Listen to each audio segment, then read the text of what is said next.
আসসালামু আলাইকুম ভাই, কেমন আছেন? ভালো আছি। কেমন ভালো আছেন আছেন? আকাশ ভাই? জি। স্বাগতম আপনাকে। হ্যাঁ, থ্যাংক ইউ। জি ভাই।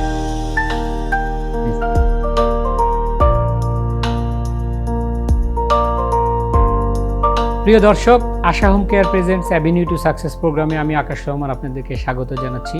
বরাবরের মতোই আজকে এমন একজন অতিথিকে আমরা নিয়ে এসেছি, তিনি সর্বকাজেই নন্দিত, অনেক জনপ্রিয় নাট্য অভিনেতা, সবার প্রিয় মুখ, দুই বাংলার। তিনি আমাদের শহীদুল আলম ছাচ্চু। আজকে আমরা এই বিশ্বের রাজধানী নিউ ইয়র্কে পেয়েছি ছাচ্চু ভাইকে। আমরা শুনবো আজকে ওনার অজানা কথা, কিভাবে একজন সফল শহীদুল আলম ছাচ্চু হয়েছেন, সেটাই আপনাদেরকে আজকে শোনাবো। আমাদের সঙ্গেই থাকুন।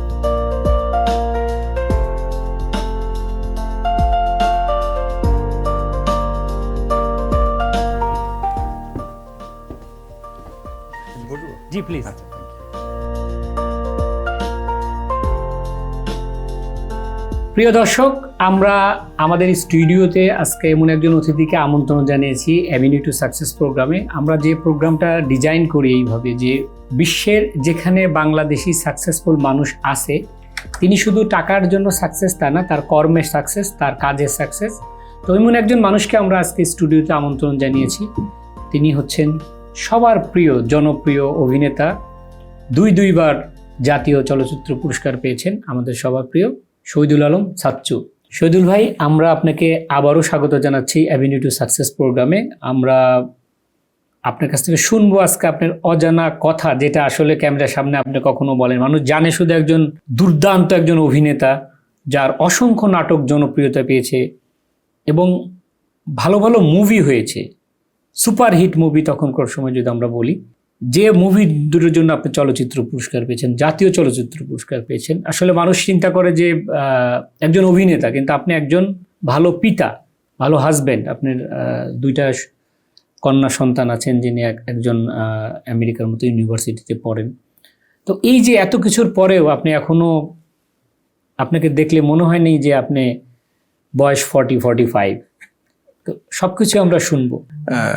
অনেক ধন্যবাদ যে আসলে এটিভি ইউএসএতে আমার দ্বিতীয়বার একটা দ্বিতীয় অনুষ্ঠানে আসা হলো, এবং এত সুন্দর করে আপনি প্রধান ফটক থেকে আমাকে সম্ভাষণ জানিয়ে আনলেন। এটা খুবই সম্মানজনক, খুব ভালো লাগলো। এবং আমি ইনস্ট্রুমেন্টগুলো দেখে খুব ভালো লাগছিল আমার, যেটা একেবারেই আধুনিক সমস্ত বিষয়গুলো নিয়ে আপনি শুরু করেছেন, এটা ভালো। দর্শকদের অনেক ধন্যবাদ যে আসলে দর্শকরা, প্রবাসের মানুষরা বা সারা বিশ্বের মানুষরা যে দেখছেন এবং আরও দেখবেন, ভবিষ্যতে দেখবেন, সেদিনের অপেক্ষায় আমরা। আপনার এই অনুষ্ঠানে এই যে সাকসেসফুল পারসন, নামটা খুব সুন্দর, যে অ্যাভিনিউ টু সাকসেস, এটা খুবই ইন্টারেস্টিং। এখন সাকসেস কিনা জানি, তবে অবশ্যই সৃষ্টিকর্তা যে জায়গাটা এনেছেন, অবশ্যই এটি আলহামদুলিল্লাহ। সেই জন্যে তো অবশ্যই সাকসেসটা ভাবতেই হবে, ভাবছি। এখন এটা বিরাট প্রশ্ন, অভিনয়ের বাইরে তিনটি বিষয় বলেছেন। হাজবেন্ড হিসেবে সাকসেসফুল হাজবেন্ড, সাকসেসফুল পিতা বলতে পারি আমরা, কারণ একটা পিতা, আমেরিকার ইউনিভার্সিটিতে আপনি মেয়ে পড়েন। হ্যাঁ, সাকসেস পিতা, সাকসেস পিতা। সো এটা একটা ডিফিকাল্ট। তারপরেও বলবো অবশ্যই এটা অনেক অনেক ভালো বিষয় যে বাচ্চারা একটি আধুনিক বিশ্বে সে ওখানে ইউনিভার্সিটিতে পড়ছে, আর একজন হাই স্কুলে যাওয়া শুরু করলো আজকে থেকে। অবশ্যই সেই জায়গাটা খুবই ইন্টারেস্টিং। আমার ছোট মেয়ে খুব মজার কথা বলছিল আকাশ ভাই, সেটা হচ্ছে এরকম, বলছি বাবা তোমাকে, হঠাৎ করে একদিন বলছি বাবা তোমাকে থ্যাঙ্কস। আমি কেন, হঠাৎ করে কী করলাম থ্যাঙ্কস, মানে কি পটাচ্ছ নাকি, তুমি কিছু চাইবা? বলছে না না না, আমি কিছু চাইবো না। বলছে যে আমরা যেখানে আছি এইখানটায় এই নেইবারটা আমার খুবই পছন্দের। কারণ আপনি জানেন যে ফ্লোরিডার মতো জায়গা, সেটা হচ্ছে খুবই নেচারের মধ্যে থাকা, হাঁস পাখি, ক্রোকোডাইল হোক, তাই না, মানে সব ন্যাচারাল বিষয়ের মধ্যে, নেচারের মধ্যে থাকা, ন্যাচারাল বিউটি, তো তাই না। তো বলছি তুমি যেই নেইবারের মধ্যে আমরা থাকছি, তোমার কাছে থ্যাঙ্কস যে এই নেইবারে তুমি রাখতে পারছো বা রাখছো, আমাদেরকে রাখছো। তো আমি সাথে মনে মনে আল্লাহর কাছে বললাম যে ইয়েস, মেয়ের মুখ থেকে এটা বলা, এটা অনেক বড়, অনেক বড় পাওয়া, বড় গিফট। তো ভাবলাম, তখন বললাম আল্লাহ যে এটা যে ওদের জন্য পারলাম এবং ওরা যে খুশি হয়েছে সঙ্গে সঙ্গে, এটা খুবই ইন্টারেস্টিং আর কি। ছাচ্চু ভাই, একটা জিনিস হচ্ছে যে আপনারা যখন পৃথিবীতে যে কোনো ফ্যামিলির একটা বাচ্চা যখন বর্ন হয় তখন তাদের বাবা মায়ের প্রথম জিনিসটা থাকে কি, যে আমার ছেলে হলে পরে আবার ডাক্তার হবে, ইঞ্জিনিয়ার হবে, নাহলে আর্মি অফিসার হবে। তখন আঙ্কেল আন্টিকে এটা কি জেনেছিল যে আপনার একদিন বড় একটা অভিনেতা হবেন, আবার একটা খল অভিনেতা হবেন, আমরা যেটা অ্যান্টি হিরো বলি, ভিলেন বলি, সেখানে কি এই ধরনের কোনো ইচ্ছা ছিল আঙ্কেল আন্টির? না, মানে আমাদের ফ্যামিলিতে বাবা একদম ছোটবেলা থেকে সব ওয়াক্তের নামাজ পড়তেন উনি। আমাদের গ্রামের বাড়ি হচ্ছে গিয়ে মাগুরা, আমার দাদা বাড়ি, নানা বাড়ি হচ্ছে নড়াইল। কিন্তু বাবা মা যে পরিবেশটা দিয়েছে আমাদের, আমি সব ভাই বোনদের ছোট, আমরা 6 ভাই বোনের ছোট, লাকি। তো কিন্তু সাংস্কৃতিক পরিবেশটা ঠিক ছিল, ধর্মচর্চার মধ্যে চলছে, সাংস্কৃতিক পরিবেশ, সাংস্কৃতিক চর্চা চলছে। আমার বড় ভাইরা সবাই সাহিত্য এবং অভিনয়, গান, লেখালেখি সব কিছুর মধ্যে আছে। তো ওইখানটায় যেটা হয়েছে যে আমি অভিনয় করবো, সেটা কচিকাচার মেলা করতাম আমি ছোটবেলা, শিশু কিছু সংগঠন, এটা অনেক বড় জিনিস। হ্যাঁ, তো ওইটি যে করতাম সেইটা তখন ওনারা বুঝতে পেরেছেন যে এটা করবে, যে সাংস্কৃতিক চর্চা করবে। তারপরে যখন কবিতা আবৃত্তি, ছড়া, ওই সময় ছোট সময় কিশোর বেলায়, তো তারপরে বুঝতে পারলো যে না, একটা অভিনয়ের দিকেও যাচ্ছে, আবৃত্তির পাশাপাশি অভিনয় করে করে।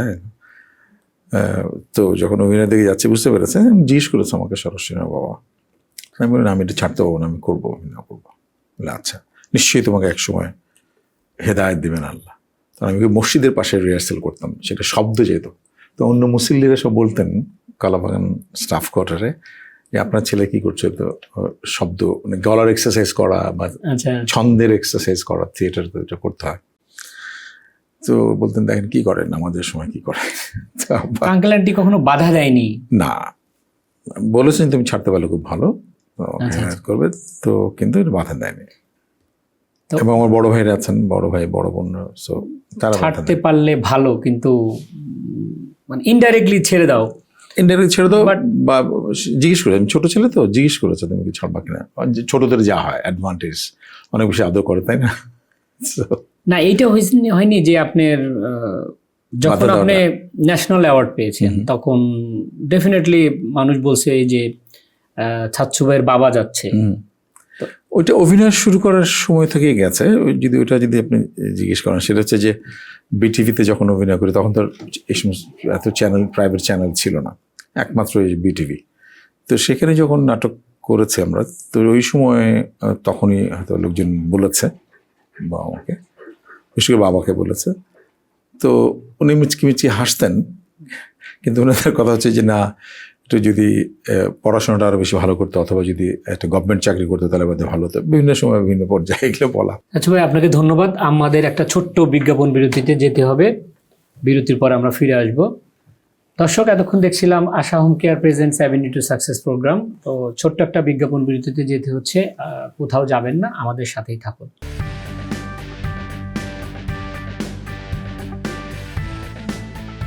দর্শক, আবারও স্বাগত জানাচ্ছি Asha home care presents avenue to success প্রোগ্রামে। আজকে আমাদের সাথে অতিথি আছেন জনপ্রিয় অভিনেতা শহীদুল আলম ছাচ্চু। চলুন আমরা বাকি গল্প শুনি।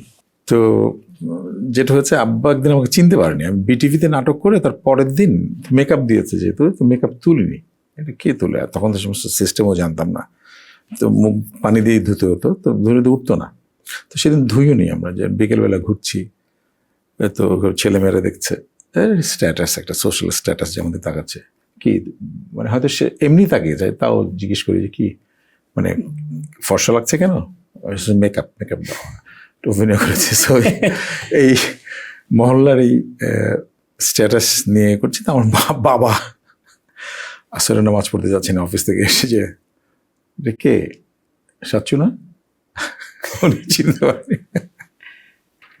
না, ওইটা একটা আইডেন্টিটি তো মানুষকে থাকেই, যে যখন আপনি প্রথম ক্যামেরার সামনে দাঁড়ান নাটকেরই, আপনি তো থিয়েটার করেছেন, আপনার নিজস্ব একটা থিয়েটার হাউসও ছিল, এখনো আছে। তো যখন আপনি ক্যামেরার সামনে প্রথম দাঁড়ান, এটা একটা মানে সবসময় একটা গল্প থাকে যে আগামীকালকে শুটিং আছে, আমাকে সে আপনার বিপরীতে হয়তো তখন অ্যান্টি হিরো বা অ্যান্টি হিরোইন, মানে হিরো হিরোইন যেই ছিলেন, তো দাঁড়ানোর গল্পটা যদি আপনি আমাদের দর্শকদের যে বলেন। যে প্রথম বিটিভিতে বাচ্চা শিশু কিশোরদের একটা অনুষ্ঠানে এটা হয়েছে, তো এটা তো সবার সাথে গেছে, এটা বুঝতে পারেনি। অভিনয়ের জন্য যদি হয় তাহলে হচ্ছে গিয়ে 0 পয়েন্ট বলে একটি নাটকে তখন আব্দুল আল মামুন উনি নিয়েছিলেন, এবং তখন যেটা হলো 80 সালের দিকে, সেটি যেরকম তখন আব্দুল আল মামুনের সামনে অভিনয় করা, সো ওইটি একটা টেনশনের বিষয় ছিল।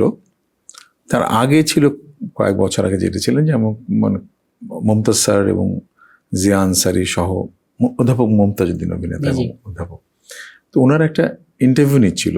সেই বিটিভির ইন্টারভিউতে আমি খুবই টেনশনে ছিলাম যে স্ক্রিপ্ট পড়তে দিয়েছে, খুব টেনশনে ছিলাম যে কেমন হবে, মমতাজ স্যার আছে উপরে স্টুডিওতে শুনছে, ওই টেনশনে ছিলাম। তো ওই টেনশনটা ধরে ফেলেছে। তো তখন ওনারা বলছে যে এরকম ওটা তো টেনশন করছে কেন, তখন বলছে আরে না, ওর একটা ধারাবাহিক চলতেছে অলরেডি বিটিভিতে, ও টেনশন করতে পরীক্ষা বলে। তখন আরেকজন বলতেছে যে জিয়া আনসারি বলছে আরে এটা তো মাইকেল জ্যাকসনও এখনও টেনশন করে, ওর ম্যানেজার যখন ওকে স্টেজে ওঠানোর আগ পর্যন্ত ও টেনশন করে, তারপরে ধাক্কা দিয়ে ঢোকা দিল, 2.5-3 ঘন্টার আগে আসে না। আপনাকে যাতে নার্ভাসনেস থেকে একটু দূরে রাখার। হ্যাঁ, সেই সমস্ত কথা চলছে। তো ওইটা একটা মজার দিন। আর তাছাড়া হুমায়ুন ফরিদি ভাইয়ের সামনে যেদিন অভিনয় করি সেদিন অনেক বেশি টেনশন ছিল, সেদিন খুবই ঘামছিলাম।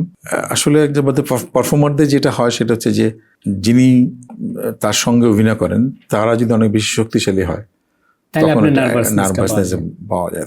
মানে প্রথম ক্যামেরার সামনে আপনার কোনো নার্ভাস ছিলেন? না, ছিলাম, নার্ভাসনেস ছিলাম, অবশ্যই নার্ভাস ছিলাম, কিন্তু যত বেশি দিন যায় তত ইজি হওয়া শুরু করে। কিন্তু এখনো নার্ভাস, যেমন আমি এখন ঘামছি, আমি হয়তো কিছুক্ষণের মধ্যে ঠিক হয়ে যাব। এবং এইটি আছে মানেই কিন্তু আকাশ ভাই মানে এখনো কোনো কিছু করার সম্ভাবনা আছে।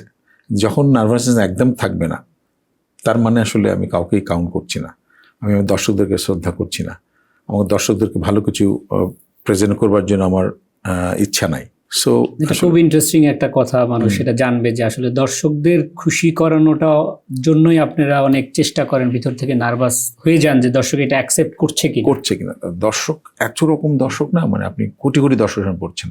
আজকে আমি আর আপনি, আপনার উত্তর প্রশ্ন শুনে আমি সঠিক উত্তর দিতে পারছি কিনা সেটা আমি আর আপনি হচ্ছে, কিন্তু আপনি যখনই মাথার মধ্যে ভাববেন যে কোটি কোটি মানুষ দেখবে, এবং আজকেরটাও যে এত মানুষ দেখবে, এবং এইটা তো আপনার তো ইউটিউব চ্যানেলও আছে, এটা এটিভিএস এর ইউটিউব চ্যানেল, সো এটা অনেক মানুষ বহুদিন যাবৎ দেখবে। তো এইটা যদি এই অনেস্টিটি না থাকে যে আমার সঠিক উত্তর দিতে হবে, যারা দেখবে তারাও যেন হয়, কোনো ভুলভ্রান্তি যেন মানে কোনো ভুল তথ্য যেন আমি না দিই। তো এই যে দর্শকের প্রতি আমি অনেস্ট থাকছি, রেসপেক্ট থাকাটা, সো এইটি সব পারফর্মারেরই দরকার, ভীষণভাবে দরকার। দর্শকের জন্যই কিন্তু আজকে আপনি শহীদুল আলম সাচ্চু হয়েছেন। আমি কি আমেরিকা আসতে পেরেছি দর্শকের জন্য? আমেরিকা কেন, ওয়ার্ল্ডের যে কোনো জায়গায়। আমি যতটুকু জানি যে আপনি রাস্তায় অনেকগুলো লোক আপনার দিয়ে ছবি তুললো, তারা তাদের পিকনিকে ইউজ করে। হ্যাঁ, একদম তাই। আপনি ধরেন যে আমেরিকা, এখানে তারপর আমি এরকম দাঁড়িয়ে রেখেছি, এই জায়গাটাতে আসলে চট করেই কমিউনিকেট করা খুব ডিফিকাল্ট। কিন্তু এই যে সমস্ত আমাদের বাংলাদেশের মানুষ, এবং আমি যদি জেলা মিন করে যাই, সেটা হচ্ছে গিয়ে আমাদের একজন চঞ্চল চৌধুরী আছে, চঞ্চলের জেলা যদি ধরি, বা আরও বড় মানুষ যারা আছে, যে এই যে পাবনার মানুষগুলো, আপনি নিজেও পাবনার, এই ওনারা যে এইভাবে করে আন্তরিকভাবে কথা বললেন, এটা তার বড় পাওয়া, এত দূরে এসে, তাই না? সো এই যে আমি এখানে আসতে পেরেছি, সেটা কিন্তু আমার কোনো যোগ্যতা না। দর্শক আমাকে দর্শক ভালোবেসেছে বলেই আমি হয়তো দর্শকের ভালোবাসা রাখার চেষ্টা করেছি, এবং সেই জন্য আমি একটা সম্মানজনকভাবে এখানে আসতে পেরেছি। আচ্ছা ভাই, আপনাকে ধন্যবাদ। আমাদের একটা ছোট্ট বিজ্ঞাপন বিরতিতে যেতে হবে, বিরতির পর আমরা ফিরে আসব। দর্শক, এতক্ষণ দেখছিলাম Asha home care presents avenue to success program. তো ছোট্ট একটা বিজ্ঞাপন বিরতিতে যেতে হচ্ছে, কোথাও যাবেন না, আমাদের সাথেই থাকুন।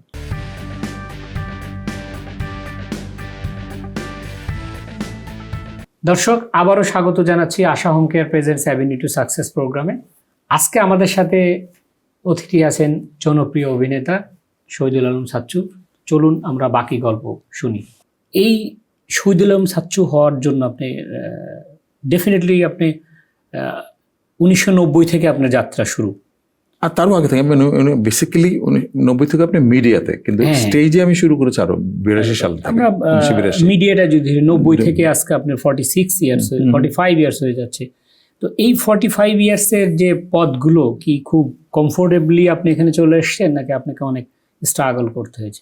না, স্ট্রাগল তো আছে, যেটা আমি আপনাকে অল্প একটু ইঙ্গিত দিয়েছিলাম যে আব্বাকে অন্য আমাদের গ্রিনারি স্টাফ কোয়ার্টারের ও কলাবাগানের ওইখানটায় যে যারা নামাজ পড়তেন, কমিউনিটি সেন্টারটা ছিল একদম পাশে, যেখানে আমরা রিহার্সাল করতাম, আর তার পাশে হচ্ছে কি মসজিদ। তো আমাদের বিকেল থেকে যদি রিহার্সাল করতে হতো তাহলে আসর, মাগরিব, এশা 3টা নামাজের আদায় হতে আপনি সময় আমাদের রিহার্সাল করতে হতো। আপনি নিজেই জানেন, আপনি যে সাংস্কৃতিক মনা মানুষ, যে রিহার্সাল করতে গেলে উচ্চ স্বরে করতে হয়, তাই না, ভোকাল ঠিক রাখা। সো এই এক্সারসাইজগুলো করতে গিয়ে কিন্তু মসজিদে পৌঁছে যেত শব্দ, এবং আব্বাকে কথা শুনতে হতো, কিন্তু সেটি আব্বা অতখানি প্রকাশ করতেন না। সামহাও আমি হয়তো বাবাকে কষ্ট দিয়েছি নিশ্চয়ই, এবং বাবা নিশ্চয়ই আমি যদি ওই শব্দগুলো না উৎপাদন করতাম, তখন আপনি যদি অন্য লাইনে পড়াশোনা করতেন তাহলে যেটা হতো যে আমি বলছি যে আমার বাবার এই যে একটা জায়গা, এবং আমার ভাইরা চাইতো যে না আমি সেটাকে একটুখানি সিরিয়াস হই, অন্যদিকে সিরিয়াস হই, এটা একটু কম কম করে করি। কিন্তু আসলে আপনি দেখবেন সব পাগলদেরই যারা যে পাগলামগুলো করে তাদের আসলে এটা হয়ে ওঠে না, বা আমাকে একটু বিরক্তই করা হয় আসলে, বা ভাই বোনদের বিরক্তই করা হয়। কিন্তু আপনি ধরেন যে এই যে পাড়াপড়শিরা যে কথা শোনানো, সেটা তো তারা শুনতে হতো, এই স্ট্রাগল তো তারাও করেছে, আমার বড় ভাই বোনরা তো করেছে, তাই না? কিন্তু তারা যেহেতু নিজেরাও চর্চা করতেন, সেই হিসেবে তারা আমাকে অতটা আপনাকে গায়ে আমাকে হয় লাগতে দেয়নি।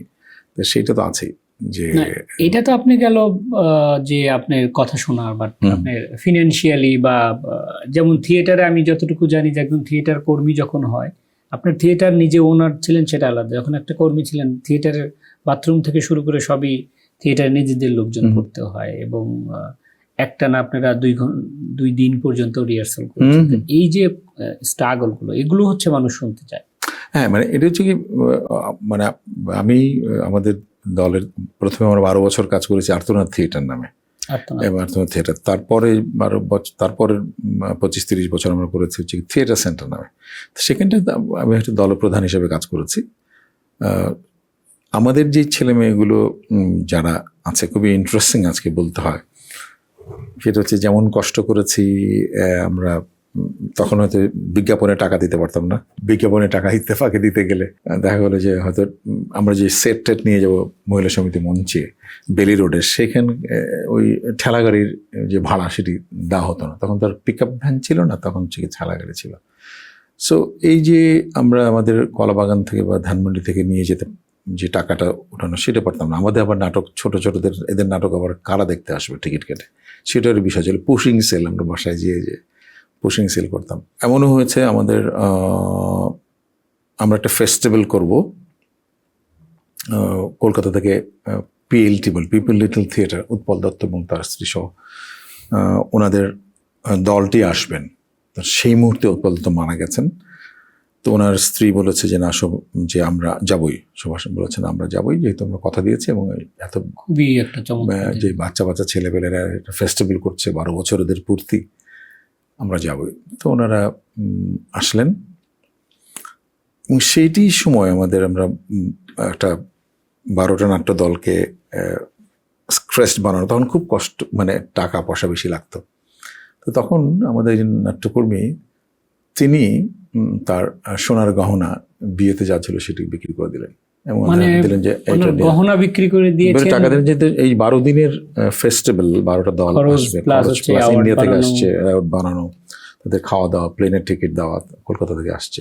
এবং উৎপল দত্তের সঙ্গে মামুনুর রশিদের খুব ভালো সম্পর্ক ছিল কলকাতা বাংলাদেশে, কিন্তু উৎপল দত্তের কোনো দল কিন্তু বাংলাদেশে এসছে আমাদের আমন্ত্রণেই।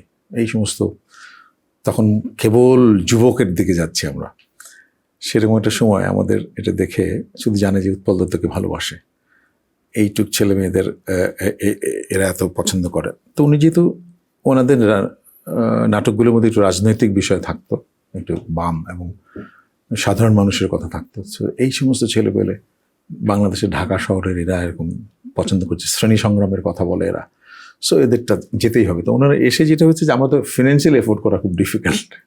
তখন কি আপনাদের এরকম কোনো স্পন্সর ছিল না? যে তখন স্পন্সর ছিল খুবই কম দিত, স্পন্সর মানে আপনি তখন দিতেন খুবই কম, ধরেন যে 1,500 টাকা, 1,000 টাকা, এর বেশি দিত না। তার কারণ হচ্ছে আপনি যারা সেলিব্রিটি নাসিরুদ্দিন বাচ্চু বা মামুনুর রশিদ বা রহমতুল্লাহ জুমদার এনাদের দলগুলোতে তো অনেক বড় স্পন্সর দিচ্ছে।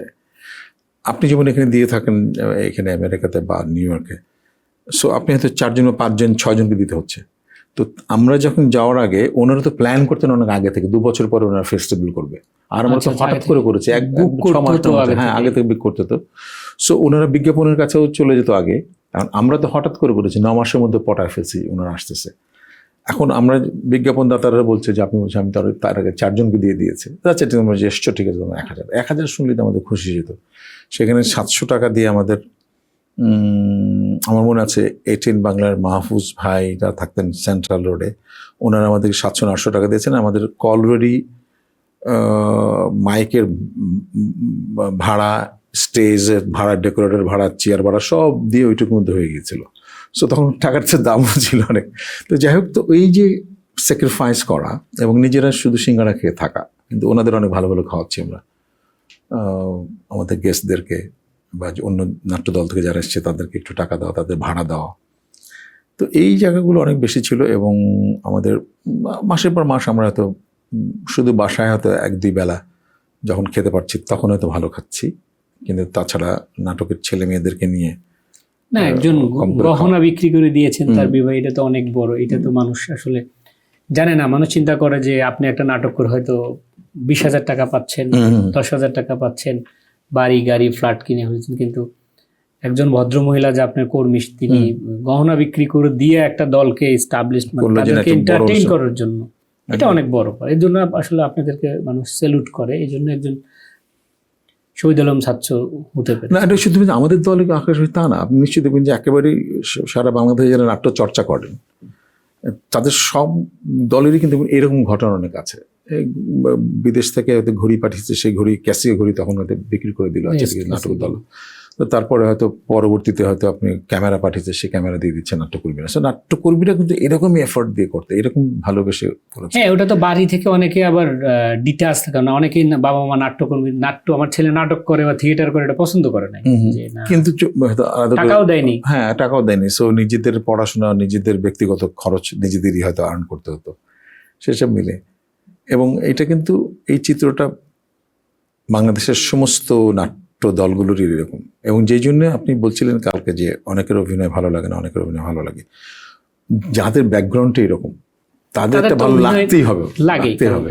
আমি সুবর্ণ মুস্তফার সাথে অভিনয় করতে চাই, এরকম কি আপনার কোনো তখন ছিল যে এরকম কোনো নায়িকার আপনি চাচ্ছেন? এটাকে নিয়ে আলোচনা করছেন না, আপনি অভিনয় নিচ্ছেন না, থাকে এক্সপেরিমেন্টাল। এটা তো হলিউডের মুভিতে অভিনয় করার কথা, খুবই ছোট লোকের মতো চাইতাম সেটা যে হুমায়ুন ফরিদি খানের সঙ্গে। এটাই খুব দুঃখজনক একজন অভিনেতার জন্য।